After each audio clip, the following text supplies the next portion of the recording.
Good evening. Welcome to the Theodore Roosevelt Inaugural National Historic Site. My name is Spencer Morgan. I am the Executive Director here at the TR site, and I have the pleasure to welcome you into our doors today and welcome those on Zoom.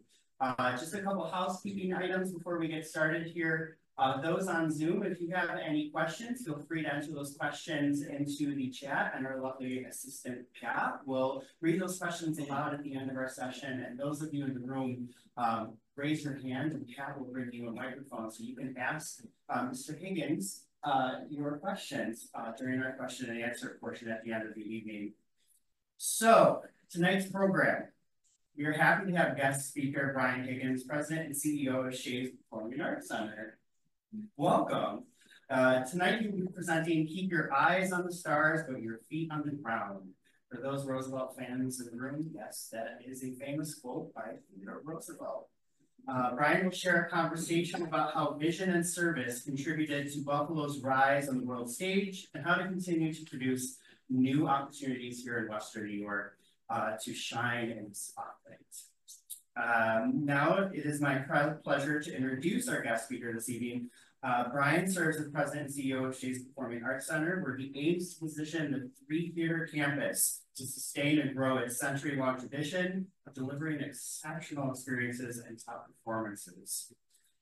His work includes elevating Shays Buffalo by upgrading patron amenities and preserving the institution's historic character. We know a little bit about that here at the TR site.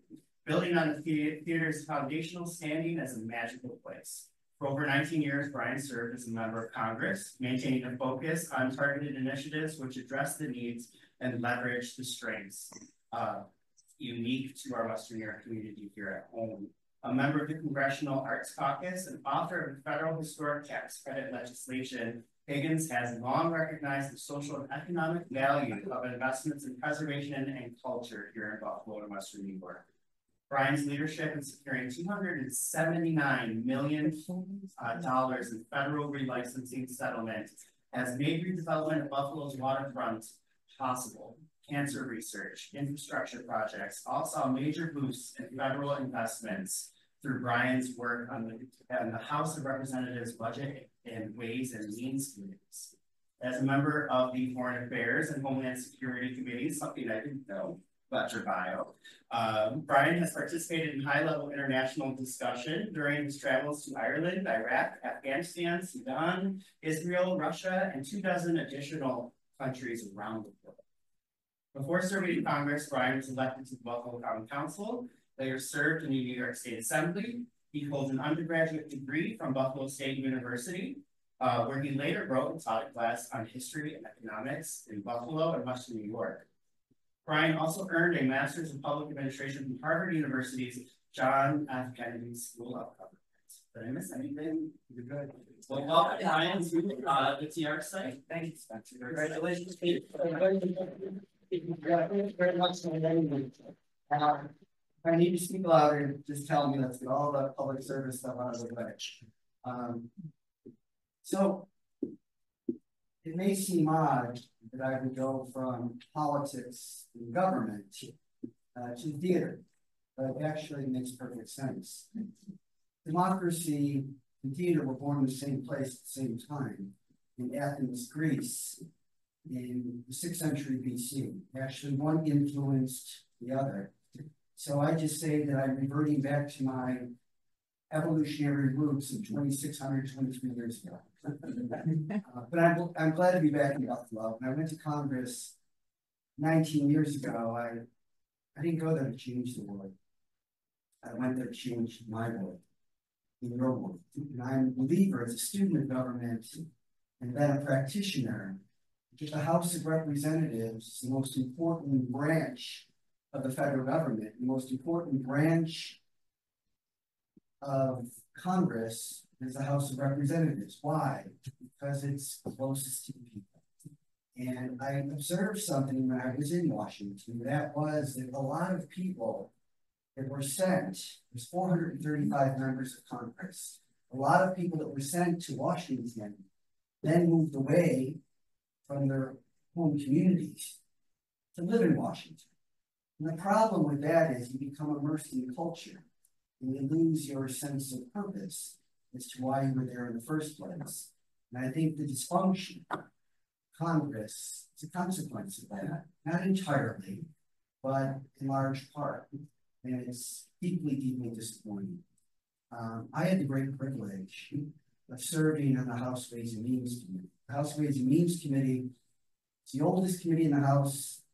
It is the most coveted committee assignment in the House because you have jurisdiction over so many important issues that affect Americans.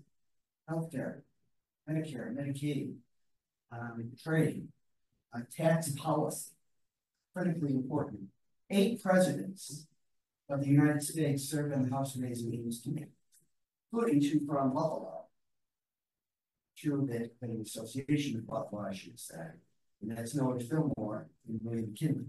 Millard Fillmore and I got the distinction of being 2 members of the House Ways and Means Committee that got on very, very early in our tenure. My second term, I was appointed to the committee, so was Millard Fillmore. The comparisons or the similarities stop there.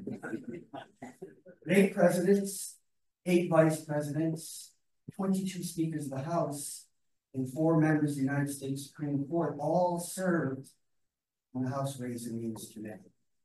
One of the committee chairs, Charlie Rangel, once said to me, welcoming me to the committee, he said, members of Congress walk, members of the House Ways and Means Committee strut. There's one guy that didn't strut, who was a wonderful friend of mine, and was one of the great privileges of my life to have been his friend. It's Congressman John Lewis. John Lewis was at the center of one of the most existential events of the civil rights era. On March 7, 1965, John Lewis led 600 peaceful marchers in Selma, Alabama. They walked over the Edmund Pettus Bridge to protest the lack of voting rights for African Americans. 148 Alabama state troopers were waiting for them. Troopers told John Lewis to stop and disperse.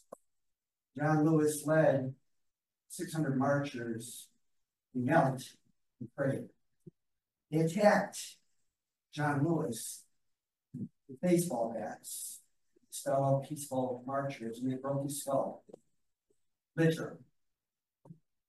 John was being taken to the hospital and stopped those who were trying to get him to the hospital. He said a broken skull, his face was all bloody. And John said, I want to wait till the media gets here. The media showed up, and what would have passed without the violence as a local story became an international story. John Lewis got in front of the camera, blood coming down his face. He said, Mr. President, we Jackson, you need to do something with this. That August, Voting Rights Act of 1965 signed into law. Here's a story that you don't know about John. In the summer of 1951, John Lewis was 11 years old. He lived in Troy, Alabama on a chicken farm. He was the youngest of 10 kids. So he always practiced to become a preacher. He used to preach to the chickens. When they died, he would bury them. When they fell in love, he would marry them.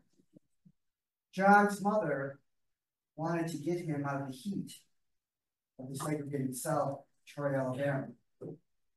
So she sent him north.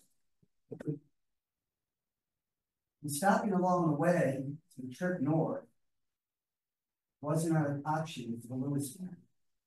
John said his mother begged for 3 days, and they drove north. They came to a place called Buffalo, New York. John Lewis told me, and it's in his biography, that it was the summer of 1951, the age of 11. When he arrived in Buffalo, New York, he saw black men and white men working together at steel mills. He saw black men and white men working together at the flour mills. He played with white kids in the parade, which is in Olmsted Park, which is now Martin Luther King Park. In his biography, he said that what he experienced during the summer of 1951 at 11 years old made him believe that desegregation of the South was possible. He dedicated himself to that cause in Buffalo, New York. And he was a wonderful man. I lived down C Street between 1st and 2nd. John lived down D Street between 3rd and 4th. I used to have friends and colleagues over to my apartment, basement apartment, a couple blocks of the Capitol. John would come over and we would travel together, New York, Boston. I'd be at the airport with him. Amazing. The people came up, they wanted his autograph, they wanted a photo. So I would typically take the photos and hold his bags. But he was just a wonderful man. And these are the kinds of people that you run into. And the reason I say this is that everybody in Washington and Congress today that you see and hear on television, they're making spectacles of themselves. They're making spectacles of our democracy. And the good members of the House Ways and Means Committee are serious people who you will never hear of. You will never hear of. Healthcare reform. Went through that whole process. We were a committee of jurisdiction. Before the Affordable Care Act, the insurance company could deny you coverage for a pre-existing condition. You had a kid that was stuck in childhood cancer. You could be canceled by an insurance company. You can't do that anymore. It's against the law. Millions of more people who couldn't afford health insurance now have it today. These are the big things that Congress used to do to make people's lives better. Now you're subject to clients. And, you know, in theater, in artistic sense, theater is about exemplary citizenship. In the political sense, it relates to Congress.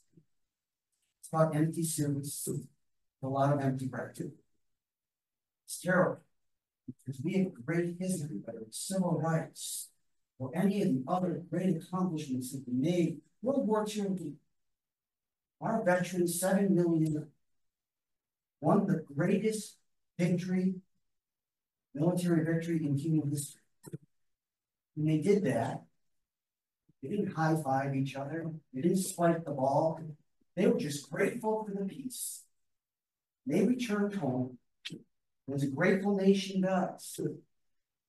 We said to these veterans, many of whom were plucked from their community, we said to them, because of your service to this nation, you want to go to college, you want to buy a business, you want to buy a home, we're going to advance legislation called the Servicemen's Readjustment Act of 1944.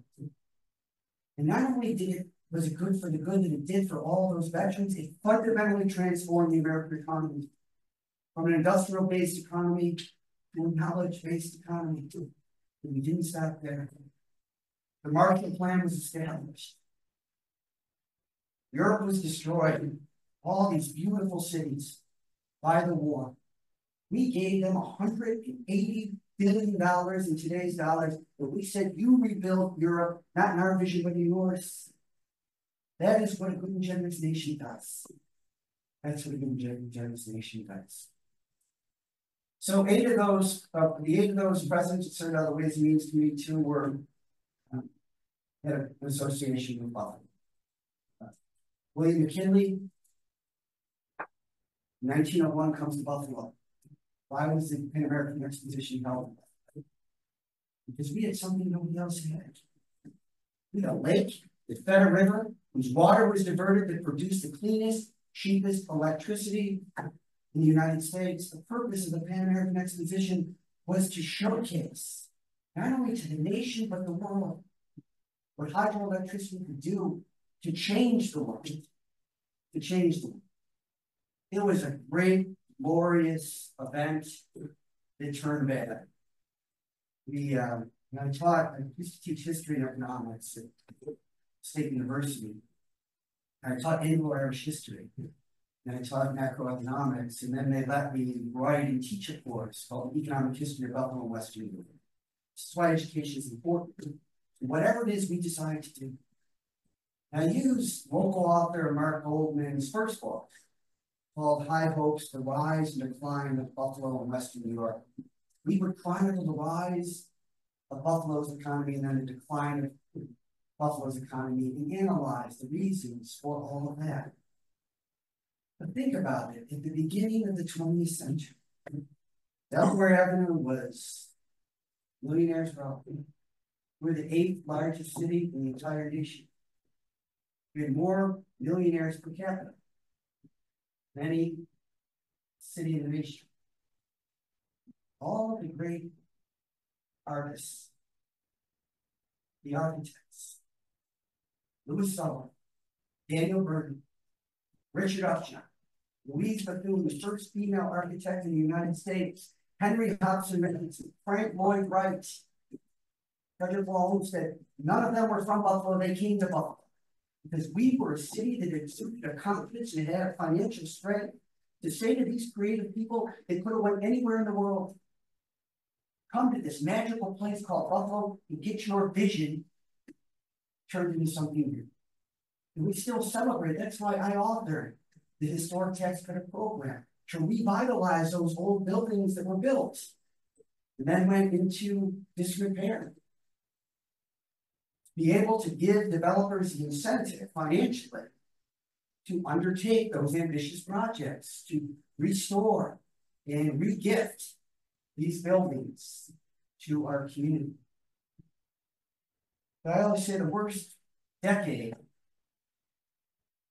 in the 20th century for Buffalo was the 1950s. I'll tell you why. 1959, we were once a major port of the ship.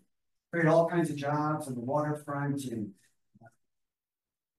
ancillary industries and employed a lot of people.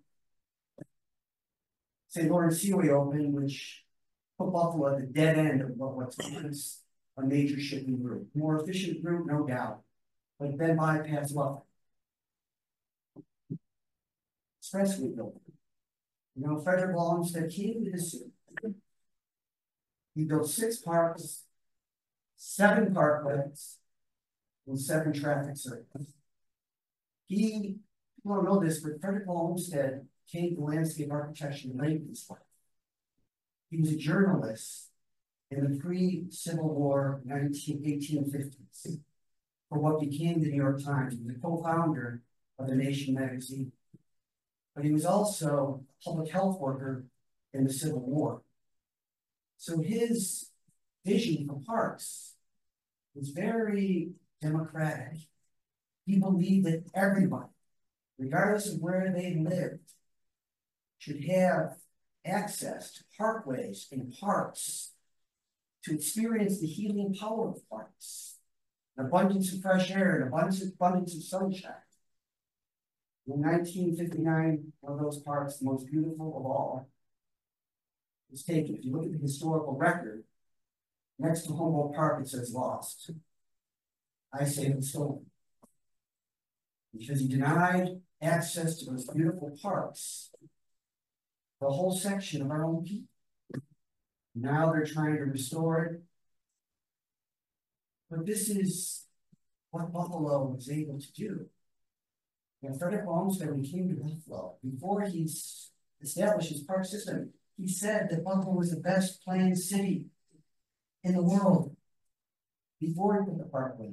In the final bad experience in the 1950s was the 1957 Niagara Development Act.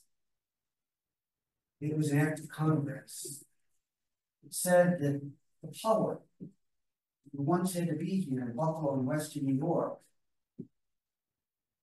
access to use, to have, is now outsourced to New York City and the 7 states outside of it. Congress gave power authority, 50-year license to own and operate that plant. I was elected to Congress. I took office in 2005. I was a freshman in the minority. You're supposed to be seen, rarely, never heard. Coincidentally, because I understood the issue as a student of Buffalo's history, but also as a teacher. Niagara Redevelopment Act of 1957 was about to expire in March. Power Authority had to apply to the Federal Energy Regulatory Commission for a new 50-year lifespan. I was a fairly good researcher. Found a section in the Federal Power Act that said the applicant for a new license or a renewal had to provide the host community with a mitigation cell. I'd argue before the Federal Energy Regulatory Commission and the Power Authority. I debated the Power Authority. You can't make this stuff up. The WNED. Power Authorities over here, there's about 30 of them. Now it's here. So I filed a bill seeking a $1 billion settlement for Buffalo and West Virginia. It was nothing compared to what this community deserved. It was nothing compared to what had been taken from this community. I'm a Democrat. My Democratic colleagues would be laughing at me. The Republican colleagues didn't care because it was easy. We ended up settling, we won $279 million settlement, which is still today financing the redevelopment of Buffalo's waterfront. And why is it important? Because what the waterfront looks like in our community defines us as a region. If it's old, declining, and industrial, there's air pollution, there's water pollution, there's rain pollution. That defines the whole region. If it is new with brand new parks and parkways and trails along the water's edge, it becomes youthful, vibrant, and optimistic. And it's producing results. For the first time in 40 years, the population of young Buffalo has increased 19%. Fastest growing neighborhood in Western New York is downtown Buffalo. Buffalo's economy is no longer the industrial economy that it once was. It is a mixed economy with technology, financial services, legal services. And we still have a manufacturing base as well. There is optimism in this community. You drive around Delaware Avenue, you drive around downtown Buffalo, you look at the beautiful architecture that we have. No city boasts that other than us. Because I often say that momentum doesn't do you any good unless it can be sustained over the long term. Let me just go international for a second. I'll get back to the United States and I'll wrap it up with a couple of Buffalo history minutes. It was very interesting. I was on the Ways and Means Committee. I was also on the budget. So my job was to try to prepare a $6.5 trillion budget every year. So I used to listen to my colleagues on the other side. Everything they said started with America is in decline. America is not in decline. We are the greatest country in the history of the world, and we still are.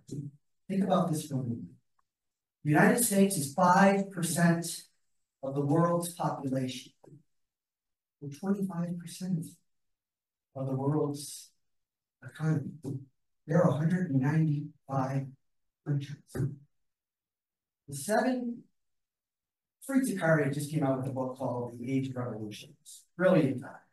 And he argues that the country that leads in technology always leads the world. It was the Dutch in the 17th century, it was Great Britain in the 19th century, the United States in the 21st century. The United States is not going to be fought up by anybody. The top 7 technology companies in America today have a market capitalization of $15 trillion. 7 companies.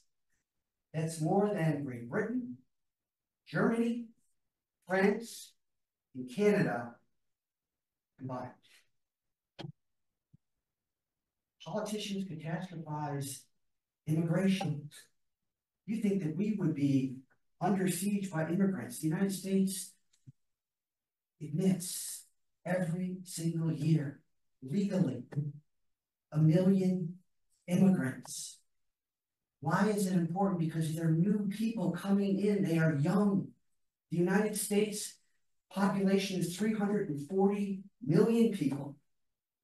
It'll be 156 million people in 20 years. China will lose 110 million people in the next 20 years. Japan will lose 26 million people. We're the only population that's growing. The rest of those countries look like Florida demographically. Because if it's old, it's declining economically. If it's new, it rises economically. The dollar is the go-to currency in the entire world. 90% of financial transactions are done with the dollar. Our banks are the dominant banks in the world. We spend more on military than the top 20 countries behind us combined. This year, we will spend $830 billion in military. Top 18 colleges, universities in the world. Top 20, 18 are in the United States. America is not in decline. There's a lot of prosperity. We do have a problem. That's a political problem. And that is that the prosperity is not shared. And that creates a schism within our country.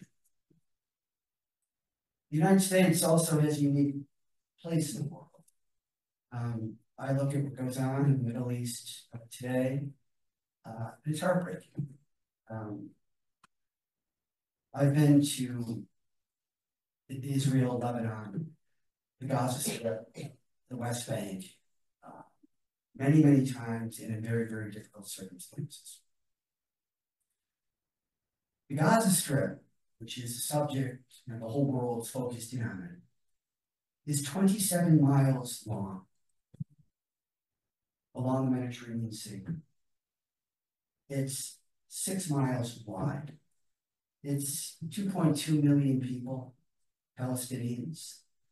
I was in the smuggling tunnels where Hamas hides right now. And it's a very elaborate tunnel system beneath the streets of Gaza, which is about 500 miles. And a lot of people have, differing views about the complexity and the difficulty of that war. Everybody's entitled to what they believe in. But I look at it a little bit different. When I was in Gaza, I was in there with the United Nations. And I didn't want a predetermined tour because they show you what you want to see. So I was given a guard and I walked Gaza City by myself and my guard, not knowing the geography or really the history of Gaza. But here's what I saw. I saw potentially this beautiful place in the sun called Gaza. But you look over the beaches, nobody can go in the water because it's raw sewage, because of war and terrorism and a billion other things. Nobody's on the beaches because it's all trash and dirt. 43 miles to be exact, north of the Gaza Strip, a city called Tel Aviv. 43 miles north on the same Mediterranean Sea. Tel Aviv is a beautiful city. About 550,000 people. Tel Aviv University is there. Beaches are packed with young people, vibrancy, excitement, youth, hotels, restaurants, bars. The Gaza Strip could be Tel Aviv, which will never end as long as you're there. And why do I say that? My studies in Anglo-Irish history, I was involved in the peace process in Northern Ireland ever since I got to Congress. I traveled there quite frequently. I used to stay in the city of Belfast at a hotel called the Europa Hotel. The Europa Hotel is the most bombed hotel in the world. It was bombed and rebuilt 29 times. Nobody thought there could be peace in Northern Ireland, given its past. Nobody thinks there can be peace in the Middle East, given its past. Well, President Bill Clinton, Prime Minister Tony Blair, got together in the early 1990s and said we had to end all of this violence in Northern Ireland. For the past 30 years, 4,000 innocent people were killed because of that war. Protestants, Catholics were by and large Republicans that wanted to rejoin the Republic of Ireland. Protestants were predominantly Unionists that wanted to maintain the Union with Great Britain. The most admirable political figures I've ever studied is a United States Senator, formerly by the name of George Mitchell. George Mitchell was the majority leader of the United States Senate from the state. Incredible intellect, kind-hearted, and respectful of everyone. Bill Clinton and Tony Blair said, let's send George Mitchell over there to Northern Ireland to negotiate peace between the warring faction. He was there for 5 years. He used to come back. People said, George, what's taking you so long to negotiate peace? He said, I have to get to know these people. I have to build trust. He said, sometimes we talk about the opera. Sometimes we talk about literature. Some nights I have to monitor a debate between the two sides, and one side killed the other's father. The Good Friday Accord of 1998 was approved, and there's peace in Northern Ireland today. I had the good fortune of traveling with President Biden to Ireland and Northern Ireland last April. I went to your hotel and stayed there. There's been a bombing there a long, long time. I walked out door, went to the Belfast Opera House, beautiful place, and down the streets of the Belfast Hotel and into this area called Victoria Square. Victoria Square is 700 stores, restaurants, hotels. It's multicultural, it's multi-ethnic, it's vibrant, it's youthful. Rishi Sunak, the current Prime Minister of Great Britain, said that Northern Ireland would be the most dynamic city in all of Europe. That's what peace can be. That's what peace can be. So now I'm in the theater. Michael Shea was born of Irish immigrants in St. Catharines, Ontario. His mom and dad came to Buffalo at the beginning of the 20th century. And the Irish were they were isolated in the South in the first ward of Buffalo. Isolated. Not by choice, but out of prejudice. Because at that time, we had a waterborne, foodborne, gastrointestinal disease, which is very, very lethal, called cholera. 5 epidemics during the 19th century. So Shea is there. He was an iron worker, Michael Shea. He was a saloon owner. He introduced the concept of singing waiters. Buffalo, the old first war of Buffalo, he worked the docks. He went on to build 16 theaters. They were first music theaters, vaudeville, primarily. And then he introduced, much like Frederick Olmsted, he wanted the working folks to have access to entertainment and motion pictures.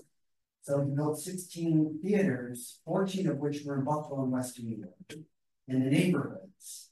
2 were in Toronto. His opus was the Shea's Buffalo Theater, which opened in 1926. 1926. The cost was budgeted at $1 million. Cost $1.9 million, about $37 million in today's dollars. Shea's money. So it was a movie house, then fell into disrepair in the 70s, and very close to being demolished. but a group of courageous citizens in Buffalo, as we are often do, rose up and lobbied the political leaders to say we need to restore this. It's now on the Registry of Historic Places. It is beautifully ornate. I'm in that space, and you see fathers and mothers, kids, grandparents with kids. It's a magical space. It's the warmest place I've ever been in Ocean. It's the warmest place I've ever been. Pretty nice to have that job, right? So we're going to, it's 3,019 seats. We're going to do a $30 million expansion. It won't add one seat. What it will do, it will add 62 new restrooms, elevator access for the first time. Michael Shea said there's a reason he didn't put in a 5-story building. He didn't put in elevators because he didn't want his creditors to be able to find it. So he never bothered to notice it. It's a beautiful theater. I'll tell you a story. When I was in Congress, I had a colleague who was a friend of mine, both Democrats, and his name was John Hall. John Hall was the lead lyricist and singer for a rock band called Orleans. Ran for Congress. He had a very competitive seat up in the Adirondacks area of New York. Very competitive. It would go either way, Democrat, Republican cycle. So John called upon some of his musical friends to come to Washington and do a fundraising show for him. Jackson Browne, Graham Nash, and Bonnie Raitt. So I'm his friend. So he invites me backstage to hang out with him and his musical friends. So I met all of them, and we went up to Bonnie Raitt, and John just simply said, "This is my friend BryanHiggins. He's a colleague of mine. He represents Buffalo." She looked directly at me and she said, "Shane's Buffalo is one of the most beautiful venues I ever played in the world." Big statement. She didn't say what was the name of that theater. She knew it. And that's the kind of, these are the kinds of cultural assets and resources that we have here in Buffalo, West Virginia. You know, it's like right here. I mean, when William McKinley was shot, nobody thought it was September 6th. Nobody thought that he was in danger. He developed gangrene, infection. So he died 8 years later. Theodore Roosevelt was in the Adirondacks hiking. He was literally hiking up Marcy Mountain in the Adirondacks, and then took a train to Buffalo to be sworn in. He was a Republican, but he was really the first Republican that had social justice agenda. He instilled that in the Republican Party. He believed that people should be out, but people should also have the opportunity to rise up. And that was not the Democratic Party's responsibility. It wasn't the Republican Party's responsibility. It was America's responsibility to its own people. And that's what keeps reinventing that whole notion that he had. And nobody wanted him to be president. In fact, they made him vice president because that was a dead-end job. Never thought that this would happen. But Buffalo, next to Washington, D.C. as a city,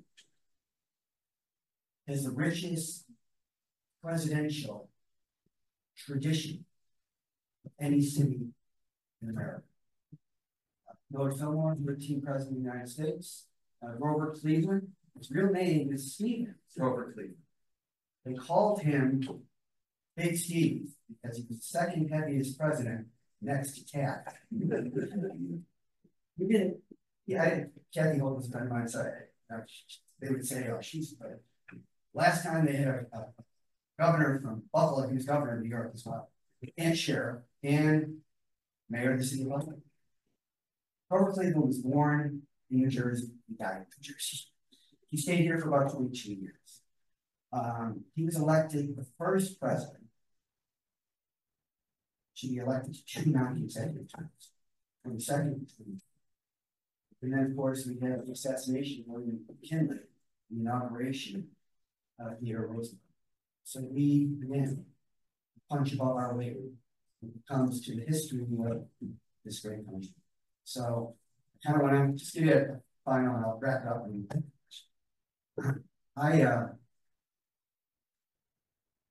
I come from a family of union bricklayers. My grandfather came here as an immigrant from County Mayo in Ireland. Joe Biden's family were brick makers from County Mayo in Ireland. We were together. He said, "Say, Higgins, the bricks your family laid were probably made by my family." And my grandfather raised very good men. They were handsome, they were charismatic, and they were smart, but they didn't have a lot of formal education. And they were all, four of my uncles and my dad were union bricklayers. They were great union guys Monday through Friday. On the weekends, they would do what bricklayers would refer to as side jobs. They would do brick facades, fireplaces. They would do commercial residential buildings, typically in the suburbs. On the weekend, they didn't get paid by the hour, they got paid by the job. So there was no Monday because they went back to their union jobs. So we had to get the work done on Saturday and Sunday. I was their labor for 10 years, 12 to 22. We would get to the job site at 5 o'clock in the morning.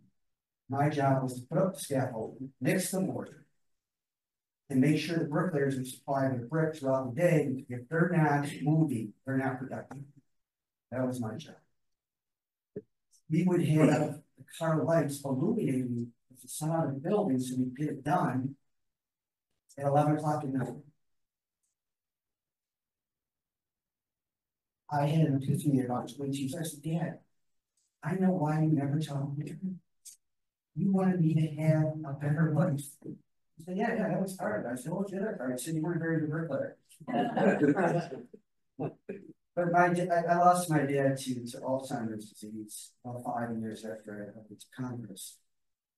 But the last thing that he remembers, vividly, is working harder than anybody else, including the kid, to elect his son as a member of the United States Congress. He was in Washington that day, held the Bible, and swearing in. And the reason I tell you that story is not mine. I'm certainly the beneficiary of it. But it's his story. It's his father's story. It's the immigrant story of America. And in that regard, it's all of our story. We live in a beautiful nation. We just need to remember that. Take any questions you may have. Very long, too long.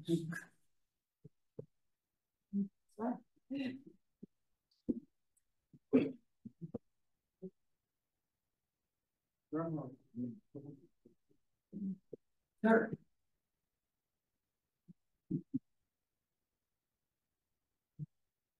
Let me hear a microphone. Since no one else will ask, what questions would you like to hear in the debate Thursday? I don't know, sorry. Yeah, I think it's I mentioned the age of revolutions, and I'm a big Tom Friedman guy as well. And David Brooks, conservative columnist, New York Times, although he's moderated. He used to refer to himself as conservative columnist at the New York Times. It's like being the chief rabbi at Mecca. But he had a book called "How to Be Seen More Deeply, See People More Deeply." The Surgeon General is calling chronic isolation of young people in our population generally. People just aren't together. This is a big problem in the country. We have to understand each other. I'm just afraid that the debate is going to be a gotcha type of thing. It's going to be the board. It's going to be where a mess is. Well, you know what? It's a mess. Trump was president. It's a mess now. You can control the border and still be pro-immigration, because it's proven that the country benefits economically by having a dynamic, diverse population. I'd like to see them get serious about the issues that are most important to this country. You're not going to get it. A lot of rhetoric, a lot of accusations. There's, we're a big country. Nobody gets it right. Mistakes are made.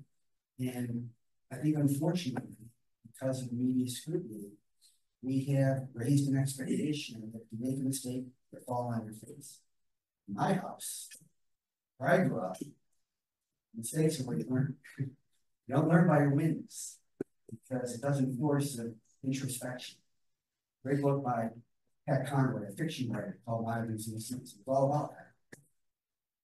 So I wish that the debate be elevated to a higher level. And we're gonna show the gaps the next day, the embarrassing moments, try to even it up, and then we walk away and we say, you got two people that shouldn't be funny, I guess.